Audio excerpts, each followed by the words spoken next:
মুর্শিদাবাদ পৌরসভার ১৬ নম্বর ওয়ার্ডের কাউন্সিলর প্রসেনজিৎ মণ্ডল ২০২৪ জানুয়ারিতে পৌরসভায় ১০০ কোটি টাকার ২০১২ থেকে ২০২২ সাল পর্যন্ত আর্থিক দুর্নীতি নিয়ে হাইকোর্টের দ্বারস্থ হন। মাস দুয়েক আগে হাইকোর্টের নির্দেশে ডিএলবি তদন্ত শুরু করে এবং সেই তদন্তের পর মুর্শিদাবাদ পৌরসভাকে কি নির্দেশ দেয়, ডিএলবি এবং পৌরসভার বোর্ড অফ কাউন্সিলরের মিটিংয়ে কি সিদ্ধান্ত নেওয়া হয়, অভিযুক্ত ৪ জনের বিরুদ্ধে এ বিষয়ে মুর্শিদাবাদের পৌরসভার পৌরপিতা ইন্দ্রজিৎ ধর কি জানালেন শুনুন। প্রসেনজিৎ মণ্ডল আমাদের যে কাউন্সিলর, সে একটি মামলা করেছিল। সেই মামলার ভিত্তিতে ডিএলবি তদন্ত করে এবং আমাদের ডিএম তদন্ত করে। সেই তদন্তের সাপেক্ষে ডিএলবি কিছু নির্দেশ দেয় যে সরকারি অর্থ যেটা তছরূপ করেছে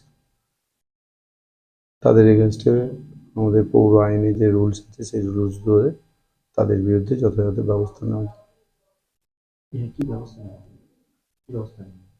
সেটা আমাদের সরকারি যে রুলস আছে সেই রুলসে আগামী দিন আপনারা জানতে পারবেন। অলরেডি আজকে যাদের বিরুদ্ধে চার্জ এসছে তাদের চার্জ আজকে আমাদের ইউসেফ বুঝিয়ে দেওয়া হলো। আগামী দিন যাকে যে অধ্যায়ে দেওয়া এনারা কী হবে, সরকারি রুলসে সাসপেন্ড হবে, পরবর্তীকালে কোর্ট যেটা অর্ডার দিবে সেটা হবে।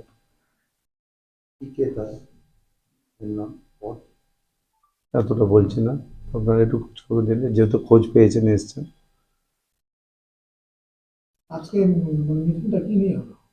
মিটিংটা মূল ডিএলবি একটা নির্দেশ দিয়েছে আমাদের ডাইরেক্টর অফ লোকাল বডি। কি বিষয়?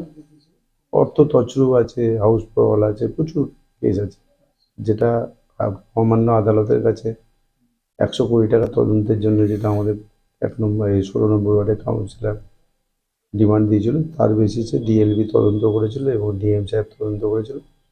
তদন্ত সাপেক্ষে প্রমাণিত হয় যে এরা জড়িত এবং আগের বোর্ড যারা চালিয়েছে তারাও জড়িত এবং তারা রিটেন দিয়েছে যে এগুলো সব তখনকার যারা নেতৃত্ব দিয়েছে বা চেয়ারম্যান ছিলেন তাদের নির্দেশে এগুলো হয়েছে। নাম বলছে কত সালে, কোন সাল থেকে কোন সাল? অ্যাকচুয়ালি তদন্তটা হচ্ছে ২০১২ থেকে ২২ পর্যন্ত। এটা মানে কত কোটি টাকার?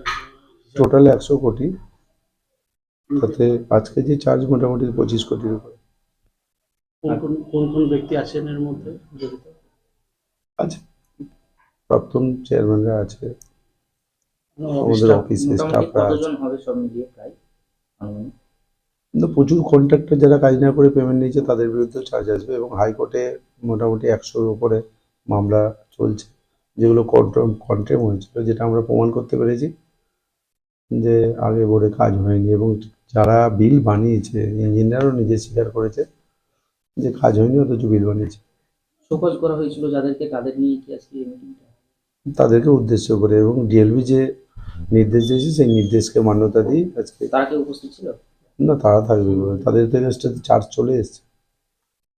তারা পৌরসভায় কিছু জানিয়েছে বা লিখিত কিছু করেছে? না, তাদেরকে শোকজ করেছিলাম, তারা স্বীকার করেছে হ্যাঁ যা করেছে তখনকার প্রাক্তন চেয়ারম্যান নির্দেশে করেছে, লিখিতভাবে? লিখিতভাবে। এবং সেটা আগামী দিন কোর্টে বা যেখানে আমাদের কোর্ট ম্যাটার মানে দিতেই হবে, কোর্টে যেখানে যেতে হবে।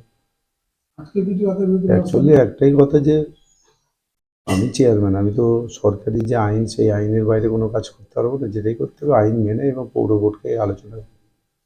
যেটা দেখা যাচ্ছে যে তখন কোনো পৌর বোর্ডে বা কোনো সরকারি নিয়ম পুরো অবমাননা করে নিজস্ব সম্পত্তি মনে করে ঘটনাগুলো ঘটিয়েছে। আজকে মিটিংয়ে কি কি নিয়ে সিদ্ধান্ত কি? সিদ্ধান্ত আমাদের যে রুলস ধারা যেটা দিয়েছে ধারা বেসিসে এদের স্টেপ হবে।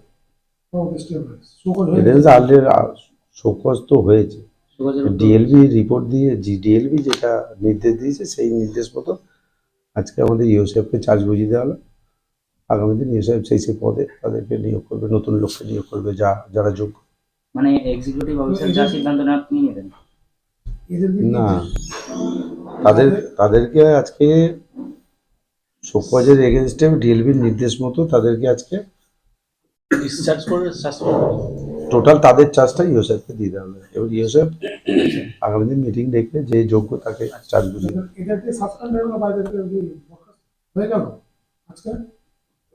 শুধু বোর্ড রেজুলেশন হয়ে গেল, চিঠিটা পাবে।